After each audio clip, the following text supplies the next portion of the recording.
¿Qué tal chicos? ¿Cómo están? Vamos a empezar la segunda clase de la materia.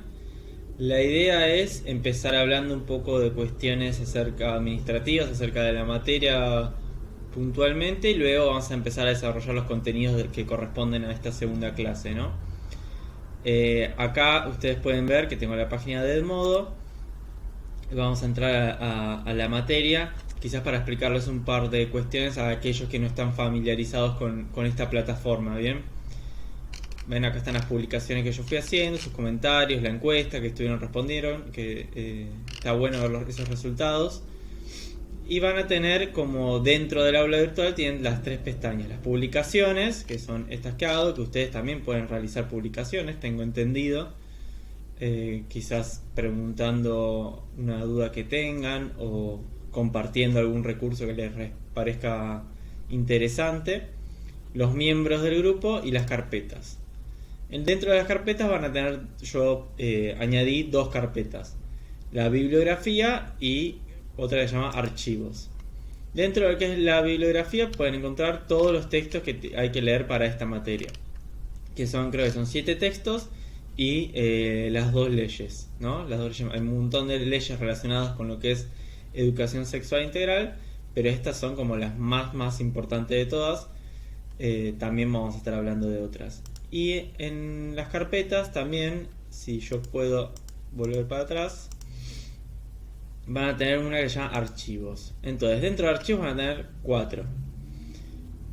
Por un lado tienen lo que sería este Word, que es bibliografía obligatoria en orden, que es para que ustedes sepan en qué orden ir abordando los textos, ¿no? En qué orden ir leyendo. Obviamente en ese orden vamos a estar trabajando los diferentes contenidos. Acá también está la planificación, ¿no? Donde está la bibliografía obligatoria, los objetivos, la fundamentación, etcétera, la evaluación. Y luego está el cronograma y el régimen de participación. Primero nos metemos en el cronograma y luego vamos a hablar del régimen de participación. Entonces, acá pueden ver un poco, tenemos la fecha de cada clase. Esta fue la primera clase donde hicimos una introducción general a lo que es educación sexual integral. Y esta clase que vamos a ver aspectos biológicos y mitos sexuales. Y lo que vamos a ir viendo a lo largo de la materia. Va un breve panorama para que ustedes vayan como viendo de qué trata esto. La clase que viene vamos a ver salud sexual, métodos anticonceptivos, enfermedades de transmisión sexual. Y la otra clase vamos a ver aspectos jurídicos, sería la cuarta clase. Aspectos jurídicos, las leyes, violencia de género, abuso sexual. Bien. Luego vamos a ver sexología, qué es la sexología, en qué consiste. Una breve introducción, no es uno de los temas centrales, pero está bueno poder verlo. Luego vamos a ver una perspectiva evolucionista, otra perspectiva desde lo biológico y las conductas sexuales.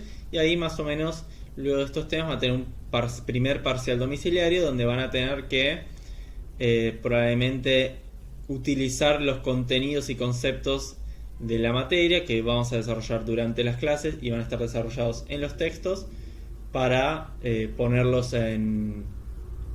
a prueba o ponerlos en la práctica en algún ejemplo, quizás con algún video que les comparta, etcétera. Luego vamos a empezar a ver la parte de los aspectos psicológicos y sociales, ¿bien? Toda esta segunda mitad va a tratar de eso. Vamos a hablar de estereotipos, de prejuicio, de discriminación. Este es el tema que más esta parte de la materia va a ser la que más me interesa a mí en lo particular.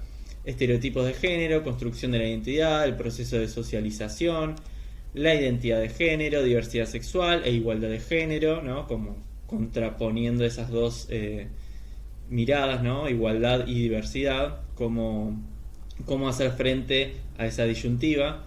Desarrollo histórico de la sexualidad, feminismo, para tocar algunos de los temas que más contemporáneos. Y el segundo parcial domiciliario, que va a ser igual. Ustedes van a tener que aplicar los contenidos vistos en esta parte de la materia en algún ejemplo concreto. Y el cierre de cursada, ¿bien? Normalmente lo más tradicional a la hora de trabajar es, y en las escuelas Es, bueno, obviamente una introducción, los aspectos biológicos, los mitos sexuales, es algo que se trabaja con los chicos. La salud sexual es muy importante, los aspectos jurídicos.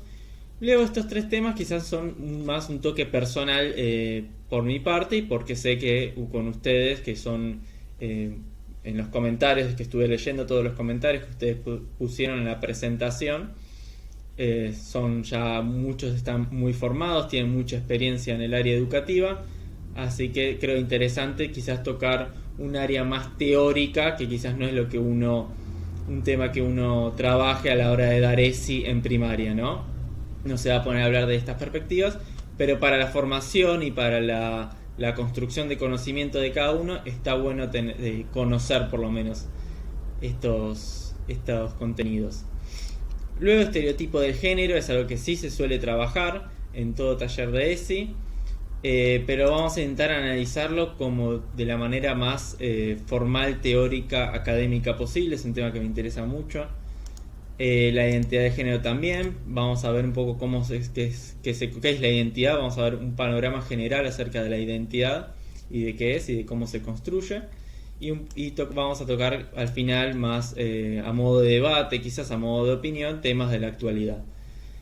Bien, entonces ese es el cronograma de la materia, que tienen las fechas y el número de clases. Obviamente puede surgir algún imprevisto y no respetemos en alguna parte el orden. Creo que no tenemos ningún feriado, así que vamos a poder seguir con este calendario, con este cronograma. Y ahora vamos a hablar de lo que es el régimen de participación. Básicamente va a ser, a ver si puedo... Bueno, es una lista con todos sus nombres, en donde clase a clase, ven, acá tienen, la presentación fue la primera clase. Ahora vamos a estar en esta clase acá, del 18, hoy es 18 de agosto. Entonces, clase a clase, yo, por ejemplo, en esta clase, más adelante, voy a realizar una pregunta. Las preguntas van a ser a modo de opinión, no es que tengan que buscar nada. Y la idea es que las respondan brevemente, de la misma manera que se presentaron los comentarios la semana pasada. Bueno, lo mismo, que ustedes, yo voy a hacer una pregunta en el video para que ustedes den su opinión y obviamente dentro de lo que son los comentarios pueden responder a los compañeros, debatir o lo que quieran. Pero la idea es que respondan esa pregunta dando su opinión, dando su mirada, y entonces yo hago un tic así en los que hayan respondido la pregunta en los comentarios y van a ver que el porcentaje de asistencia va a ir como subiendo. Obviamente ahora todos lo tienen bajo porque es en función de la cantidad total de las clases. Y así van a tener que ir cumpliendo semana a semana. Y el porcentaje de asistencias va a ser esa participación que ustedes tienen que tener semanalmente. Muchos todavía no está completo el régimen de participación, así que si todavía no está su nombre o quizás arrancaron más tarde, yo lo voy a ir completando y actualizando. La idea es que cada semana ustedes tienen que hacer ese aporte a modo de comentario, y yo los martes tenemos la clase, los lunes voy a estar entrando a ver y completo. Bien, muchos estuvieron comentando que trabajan, que les gusta esta modalidad de las clases grabadas, así pueden tomarse su tiempo a la noche o cuando puedan para ver la clase. Entonces, bueno, la idea es vamos a ir por esa línea. Entonces, cuando ustedes tengan el tiempo, en toda la semana se toman un tiempito para ver el video, responder la pregunta y se ponen también a chusmear qué respondieron sus compañeros, que siempre es interesante ir compartiendo opiniones. Bien, entonces eso va a ser el régimen de participación en esta materia. Así que creo que ya está todo. Las cuestiones administrativas, podemos seguir adelante. Bien, entonces vamos a la clase. Empezarla. Bien, ahí pude. Sé que hablo quizás rápido, es mi estilo de hablar, hablo rápido para llenar los huecos de silencio. Así que cualquier cosa ustedes ponen pausa y van a su ritmo. Además en YouTube ustedes pueden modificar la velocidad de reproducción de los videos de última. Bien, aspectos biológicos y mitos sexuales. Primero vamos a explicar un poco por qué vamos a hablar de estas dos cosas al mismo tiempo. Arrancamos con mitos sexuales. ¿Qué es un mito sexual? Una definición mía, tiré. Creencias erróneas acerca de la sexualidad. Bien, eso podría ser una definición acerca de mitos sexuales. Es necesario abordar la educación sexual integral de la manera más directa posible, utilizando los nombres correspondientes a las diferentes partes del cuerpo con el fin de evitar cualquier confusión.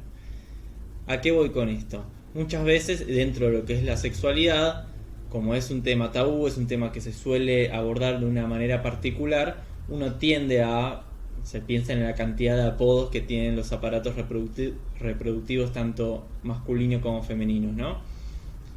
Lo ideal siempre es intentar llamar a las cosas por su nombre, como hacemos con el resto de las partes del cuerpo, porque justamente cuando uno empieza a utilizar estas maneras indirectas de comunicar o menos formales, es cuando pueden empezar a surgir confusiones y malinterpretaciones de la información que reciben, por ejemplo, los alumnos. El conocimiento es la principal herramienta para combatir contra los mitos sexuales. Entonces, ¿por qué aparecen los mitos sexuales? Justamente porque hay un desconocimiento acerca de determinados temas acerca de la sexualidad, determinadas preguntas que surgen en los alumnos, en los chicos, en los adultos también, en todos. Y necesitamos encontrar una respuesta. Ahora vamos a ver más de eso. Habrá niños más curiosos o menos curiosos que le den más o menos importancia a la sexualidad, ¿no? Quizás hay chicos que no se hacen ninguna pregunta relativa a la sexualidad, siempre contemplando la sexualidad como algo muy amplio, ¿no? Desde, si yo pregunto algo acerca de cómo son las mujeres, bueno, eso está relacionado con la sexualidad, no solamente el aparato reproductor, es a lo que nos referimos con sexualidad. ¿Cómo llegan los chicos al mundo? Eso es sexualidad también. Habrá niños más curiosos o menos curiosos. Bien, habrá algunos que se hacen muchas preguntas acerca del tema y empiezan a crear muchas creencias erróneas quizás acerca de estas preguntas, y otros que quizás se hacen menos preguntas y no tienen tantas dudas con respecto al tema, no porque lo sepan, sino porque no les interesa. Entonces hay dos maneras de abordar esta cuestión. Uno es el abordaje indirecto. Esto es una división que hago yo, un abordaje indirecto, que es conocer, si uno conoce el funcionamiento biológico de la sexualidad, nos permite no caer y evitar los mitos sexuales, ¿no? Entonces, si yo conozco cómo es que funciona el aparato reproductivo masculino y femenino y el mecanismo de reproducción sexual, no voy, si lo conozco en profundidad, no voy a empezar a tener estas creencias erróneas acerca de la sexualidad. Y un abordaje más directo, que es proponer diferentes mitos y justificar por qué son falsos. Entonces, por ejemplo, si una persona cree que se puede quedar embarazado, las mujeres pueden quedar embarazadas con sexo oral, ¿no? Entonces, un abordaje indirecto es, si yo te explico cómo es el proceso de embarazo, cómo es que el esperma llega hasta el óvulo, etcétera, etcétera, a partir de esa información por lógica vas a decir, no, es imposible que a través del sexo oral alguien quede embarazado. Pero si no, puedo abordarlo directamente y decir, ¿puede quedar las mujeres pueden quedar embarazadas con sexo oral? No. Bien, y explicarlo luego por qué. Bien, son dos maneras distintas. Si yo explico que la más clásica quizás es el abordaje indirecto, ¿no? Yo te explico el aparato reproductivo, entonces ahora que sabes cómo funciona, no vas a construir estas hipótesis personales acerca de la sexualidad humana. Bien, ¿por qué existen los mitos sexuales?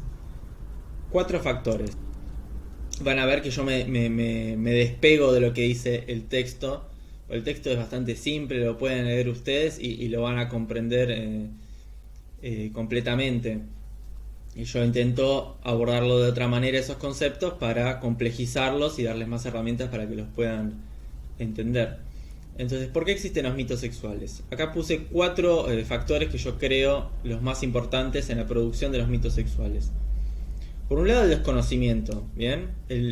Si uno supiera cómo funciona todo, la sexualidad humana, no existirían los mitos sexuales.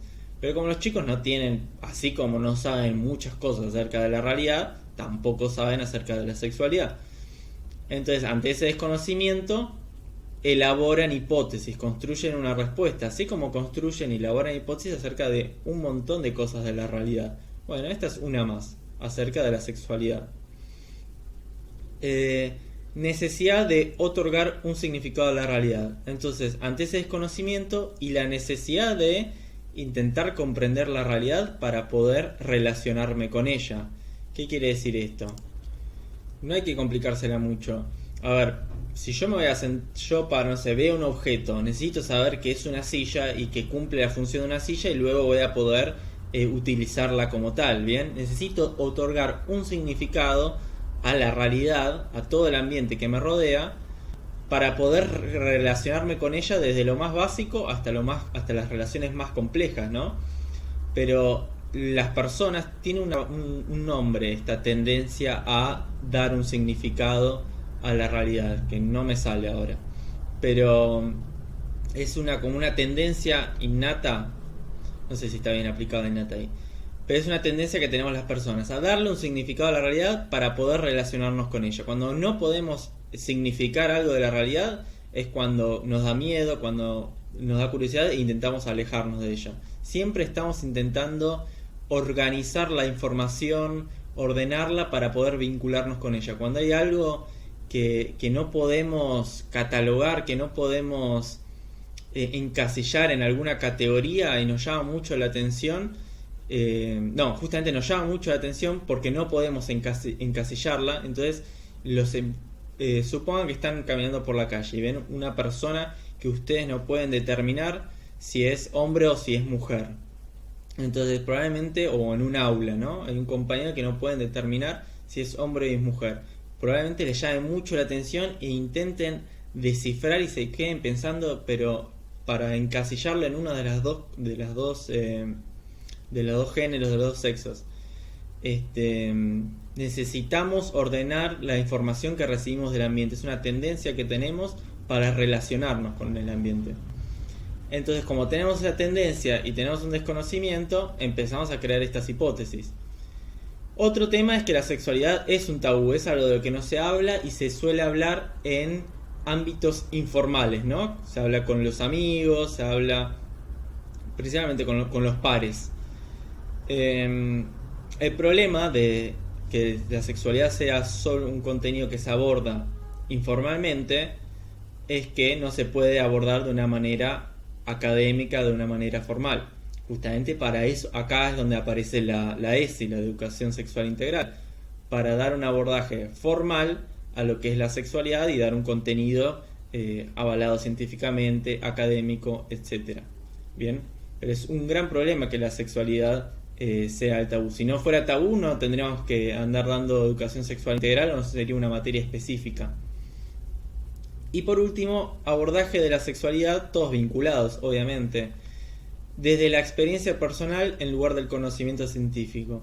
Entonces, resumo otra cuestión más importante. Hay dos maneras de construir conocimientos para simplificarlo y reducir muchísimo la cuestión del aprendizaje.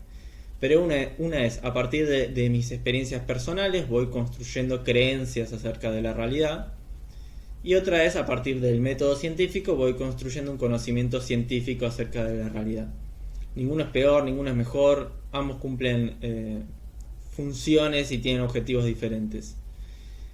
Entonces, la sexualidad, al ser algo tabú, suele ser abordada desde esta experiencia personal, y esta experiencia personal es la que suele caer en conocimientos erróneos, ¿bien? A diferencia del conocimiento científico, o menos válidos. Y ese es el problema, ese es el mecanismo por el cual se crean los mitos sexuales. Empiezan a aparecer un montón de preguntas acerca de la realidad, así como me aparecen preguntas acerca de un montón de temas, y yo tengo que elaborar una respuesta. Este es un texto, nosotros no vamos a ver nada de Freud. Yo soy psicólogo, pero no soy fanático de Freud. Eso no quiere decir que no crea que haya nada que rescatar del mismo. Freud escribió muchas cosas, entre ellas escribió un texto que se llama Teorías Sexuales Infantiles, Freud le da mucha importancia a todo lo que es la sexualidad. En parte fue un promotor de la ESI, podríamos decir, o un promotor acerca de visibilizar lo que es la sexualidad de las personas y dejar de que sea un tema tan tabú, ¿no? Quizás su aporte. Entonces, Freud va a decir lo que estaba diciendo antes yo, que los chicos van a construir hipótesis, las teorías sexuales infantiles son hipótesis que construyen los niños acerca de temas relacionados con la sexualidad. ¿Bien? Entonces va a proponer 3 grandes hipótesis.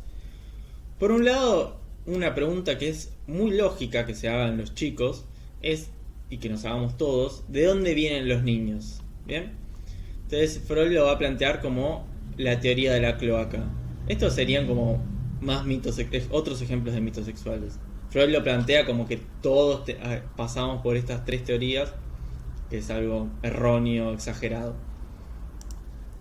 Entonces, teoría de la cloaca. Básicamente el niño va a creer que de alguna manera los niños son concebidos por la boca y paridos por el ano. Un intento de responder a esa pregunta, que es bastante lógico. A ver, vemos los nenes piensan que ven a las madres que están embarazadas y ven que la panza les crece, entonces ¿qué piensan? Que comieron algo. Y luego les dicen que hay un niño ahí adentro de la panza. Entonces que empiezan a pensar si es que se comieron una semilla que creció y fue el niño. Y luego por dónde sale esa semilla. Siempre Freud como que pone todo de las perspectivas del hombre, ¿no? Y luego hace como una pequeña aclaración para lo que es las mujeres. Entonces los niños hombres, no refiriéndome a todos, los niños al desconocer la vagina van a decir, bueno, entonces va a tener que salir por el ano el bebé porque es el único agujero que queda. Teoría de la concepción sádica del coito. Recién, por ejemplo, vieron que fui bastante directo a la hora de utilizar los términos. Bueno, quizás es mi formación de psicólogo, que estoy bastante acostumbrado y familiarizado con ese vocabulario, pero yo creo que para abordar la ESI es necesario ser directo con los nombres que utilizamos. Bien, teoría de la concepción sádica del coito. Esto no lo tienen que saber ustedes, se los doy a modo de una vieja historia. Teoría de la concepción sádica del coito. Al no saber la diferencia de los sexos, básicamente como que el niño ve que a la noche la puerta está cerrada y se escuchan ruidos y va a creer que están que juegan a pelear los padres, ¿no? ¿Por qué es una teoría sexual? Porque es también que es una pregunta acerca de la sexualidad y es una respuesta. Bueno, deben estar jugando. Y luego la premisa universal del pene. Por supuesto, siempre la perspectiva masculina que prioriza Freud. Básicamente el chico desconoce la diferencia de los sexos, entonces cree que todos poseen el mismo aparato reproductivo, que todos tienen pene, y los que no lo tienen, que se lo sacaron. Bueno, ahí es toda una gran teoría que hay después de eso, pero es para darles un recorrido histórico o un ejemplo de los mitos sexuales.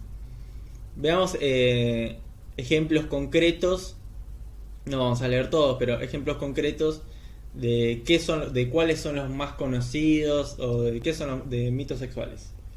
Bien, entonces la primera vez no me puedo embarazar es uno bastante popular.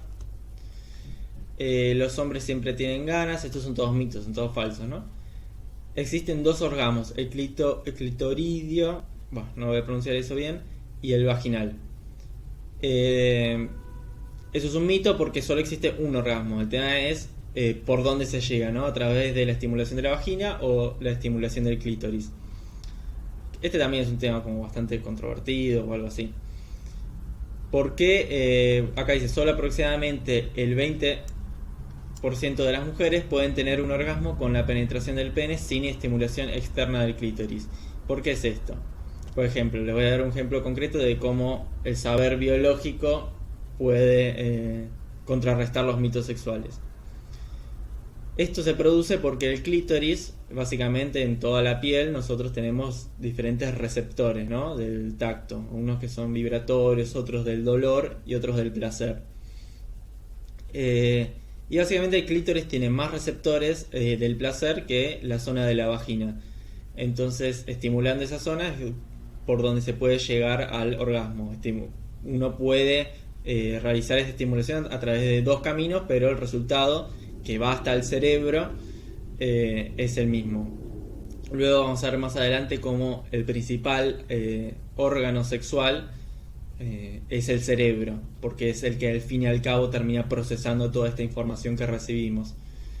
Y si el cerebro no quiere, por más estimulación que tengamos, no llegamos a ningún orgasmo. Lo vamos a ver en una clase más adelante. La posmenopausia genera bajo deseo sexual. Si uno tiene sexo con penetración, si uno no tiene sexo con penetración ni con los genitales, no tiene sexo. Esto muchas veces deriva en la falsa creencia de que uno no tiene que cuidarse cuando tiene sexo oral, ¿no?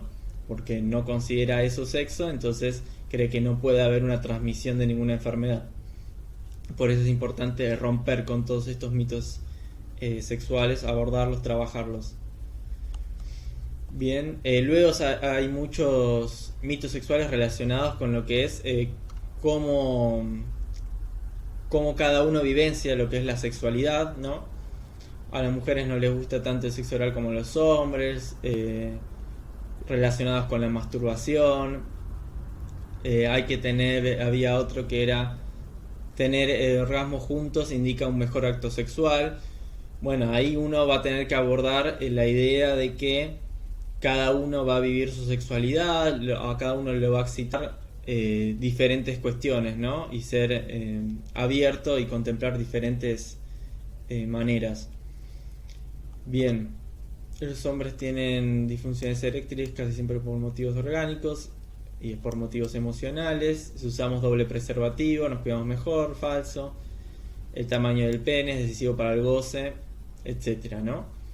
Siempre quizás esta cuestión de cada uno va a disfrutar, o el placer a cada uno va a ser diferente, porque el placer de cada uno es tan diferente y a uno le puede excitar una cosa o le puede excitar otra cosa. Porque por más que tengamos los mismos aparatos o muy parecidos aparatos reproductores todos, al fin y al cabo la información se procesa acá en el cerebro, y es ese procesamiento de la información el que va a terminar derivando en si cuánto placer me da ese estímulo, o si me da o si no me da placer, y si voy a llegar al orgasmo o si sí voy a llegar, etcétera, etcétera. Porque toda la información termina yendo al cerebro, y ahí es donde cada uno, donde las diferencias entre las personas se acentúan más, y por eso es que cada uno puede vivir la sexualidad de maneras tan diferentes. Bien, entonces vamos a hacer esta como pregunta para el régimen de participación, ¿no? O sea, ustedes simplemente comenten a modo de opinión, es fácil. ¿Cuál o cuáles creen que son los mitos sexuales más comunes? ¿Alguno que ustedes acuerden de su adolescencia, quizás en su secundario, en su grupo de amigos, que se decía, etcétera? Alguno que no haya nombrado mejor, ¿no? Para decir algo nuevo. Y además está bueno que los digamos, así sabemos cuáles son y entonces por lo tanto cuáles debemos abordar a la hora de brindar educación sexual integral. Bien, entonces pongan un comentario, nada, bien concreto, un párrafo, unos renglones respondiendo a esta pregunta. Ahora nos metemos en el tema más biológico. En el texto van a ver que tienen, en el primer texto que les indiqué, o el que está primero puesto, tienen un gráfico de los aparatos reproductores, donde están señalizadas las diferentes partes y cuál es la función que cada una cumple. Así que yo no voy a hablar de eso, porque el texto la verdad que lo explica bien y lo explica mejor que lo que podría hacer yo, y además yo no soy ningún doctor, ningún médico que pueda dar muchísima más información acerca de esa cuestión. Voy a abordar lo que es un poco el desarrollo sexual, que me parece un tema interesante y relacionado con la clase. Obviamente este abordaje lo hago porque estamos en el nivel terciario, donde quizás el contenido que hay que priorizar en este nivel es diferente al que haya que priorizar en primaria, y diferente al que hay que priorizar en secundaria. Quizás en secundaria hoy en día los chicos a veces te dicen como que ya saben eso, ya lo vieron 80 veces, los métodos anticonceptivos, las enfermedades, en algunos casos, no siempre, ¿no? Todo el aspecto biológico, y es más interesante trabajar aspectos sociales y psicológicos. En primaria sí, abordar bien los aspectos biológicos, que son los que no están claros. Así que por eso es que quizás eso lo dejo más de lado y quizás voy a hablar de cuestiones más puntuales. ¿Qué es el dimorfismo sexual? Básicamente acá hay una definición de Wikipedia. Sé que varios son reacios a utilizar Wikipedia como fuente de información, pero si se sabe utilizar, es básicamente una enciclopedia, solo que está en internet. En la pubertad es cuando empieza a desarrollarse los dimorfismos sexuales, ¿no? ¿Qué son? Son definidos como las variaciones en la fisonomía externa, la forma, la coloración, el tamaño, entre machos y hembras de una misma especie. Se presenta en la mayoría de las especies en mayor o menor grado. O sea, hay especies en las que notar la diferencia entre los hombres y las mujeres es muy difícil, y hay otras especies en las que las diferencias entre hombres y mujeres son exageradamente grandes y uno piensa que son dos animales distintos. Así que, por ejemplo, un dimorfismo sexual es las ubres de la vaca es un dimorfismo sexual, ¿bien? Es una diferencia que tienen las hembras de los machos en esa especie. Bien, entonces están las características sexuales primarias y las características sexuales secundarias. Las primarias son los órganos reproductivos. Esto está en inglés, pero bueno, es más gráfico que otra cosa. Son los aparatos reproductivos. Y las secundarias van a ser el pelo, la voz, el pecho en las mujeres, lo que es la distribución del tejido graso, ¿no? En las mujeres se distribuye en las caderas, y en los hombres se suele ensanchar lo que es la zona de la espalda, las diferentes glándulas. Bien, esto está bueno trabajarlo, el desarrollo sexual está bueno. Primero vamos a diferenciar pubertad de adolescencia. Pubertad básicamente son los cambios físicos relacionados con la maduración sexual, y la adolescencia es esa gran etapa donde también se involucran los cambios psicológicos y el contexto social, ¿no? O sea, la adolescencia, la pubertad forma parte de la adolescencia, pero es un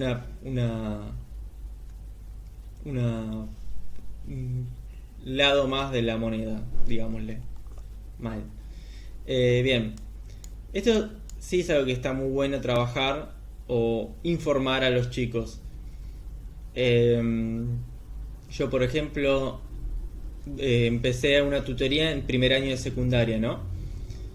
Y este año empecé esa tutoría. Yo el año pasado daba clases en secundaria, en cuarto, en tercer año. Pero este año empecé en primer año y entré al aula y veo a los chicos, a los hombres, ¿no? Y eran muy nenes, ¿no? Y me acordé, bueno, no se olvida, de que a esa edad los nenes son, a los 12, 13 años, los hombres parecen muy chiquitos. Las mujeres ya empiezan a estar más desarrolladas a esa edad, parecen más mujeres. Pero los hombres son muy nenes, parecen hasta, no sé, de cuarto grado. Me había sorprendido eso. Bien, ¿y por qué se produce eso? ¿Y por qué está bueno hablar esto con los chicos? Porque la velocidad de crecimiento, acá está la velocidad de crecimiento en estatura, pero esto se puede trasladar a todo lo que es la maduración sexual, ¿no? La velocidad de crecimiento es diferente en mujeres y en varones, ¿bien? Las mujeres alrededor de los 10, 11, 12 años es cuando más crecen y más se desarrollan, por eso cuando empiezan secundaria ya es cuando más se están desarrollando o ya están desarrolladas. Y los varones alrededor de los 14 años es que hacen este proceso. Bien, este gráfico es cuánto la velocidad de crecimiento al principio es muy alta, ¿no? Los primeros años de vida uno crece un montón. Luego esto se va estancando alrededor de los 6 años hasta los 12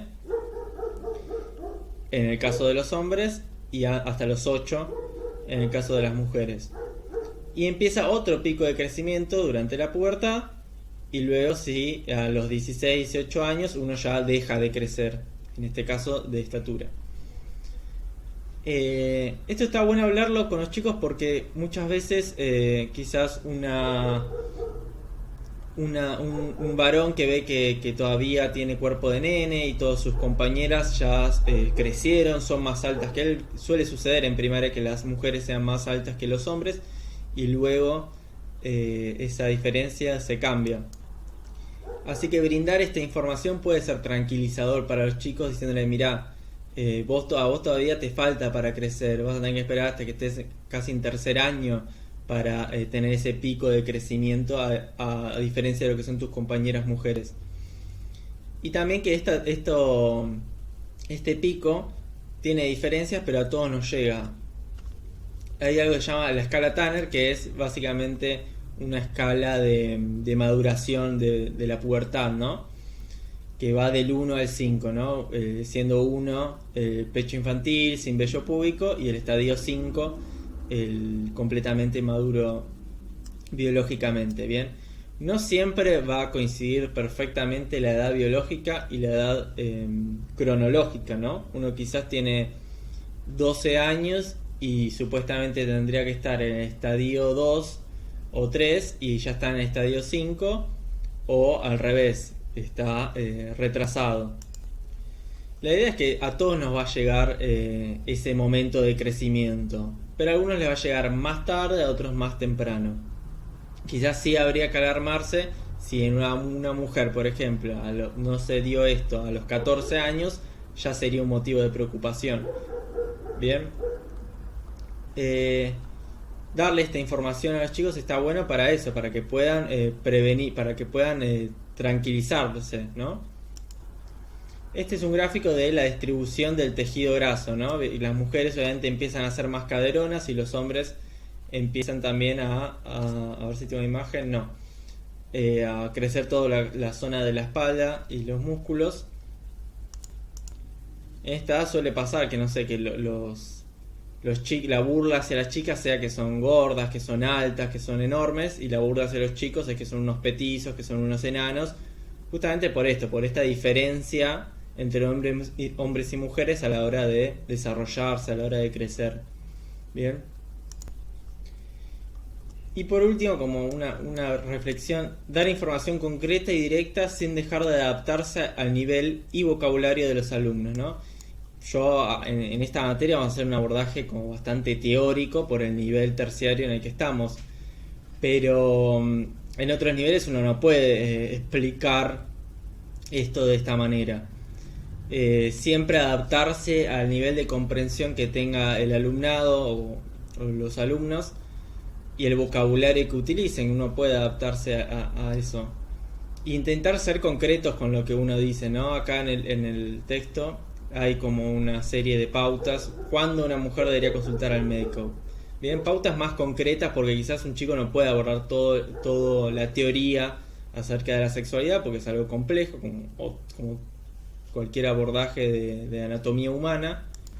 Así que a veces uno tiene que simplificar y ser más concreto a la hora de hablar, pero sin dejar de ser lo más correcto que pueda. Y una última cuestión, quizás cuando uno trabaja esto con los chicos, yo por ejemplo el año pasado hice un taller de educación sexual integral con chicos de primer año eran, ¿no? O sea que tenían 12, 13 años. Lo que está bueno trabajar es como desinhibirse, abordarlo directamente. Por ejemplo, había un ejercicio que era, pasaba un grupo de chicos al frente y tenían un minuto para decir todos los nombres o apodos que se le ocurren para el aparato reproductor masculino. Y empezaban a decir todas las barbaridades que se les están ocurriendo a ustedes ahora, ¿no? Pero una vez dicho eso, era como que ya no podía causar gracia eso, no podía empezar a hacer chistes diciendo esas palabras, porque ya las habían dicho y las habían dicho enfrente de todos, y es más, el profesor les estaba indicando que lo hagan. Entonces ya nos sacamos eso de encima, ¿no? El hecho de las palabras y el vocabulario que vamos a utilizar. Lo abordamos directamente. A ver, digan todas las barbaridades que se le ocurren ahora y ya está, ya no lo pueden decidir después porque no tiene gracia alguna. Siempre la gracia está en romper con la ley o infringir, ¿no? Pero si uno se saca eso de encima, puede trabajar más tranquilamente luego, ¿no? Como una reflexión o algo que me parece a mí importante. Así que dejamos acá por hoy, que me quedó bien de tiempo la clase, y clase que viene vamos a hablar de salud reproductiva, métodos anticonceptivos y enfermedades de transmisión sexual. Así que nos vemos la semana que viene.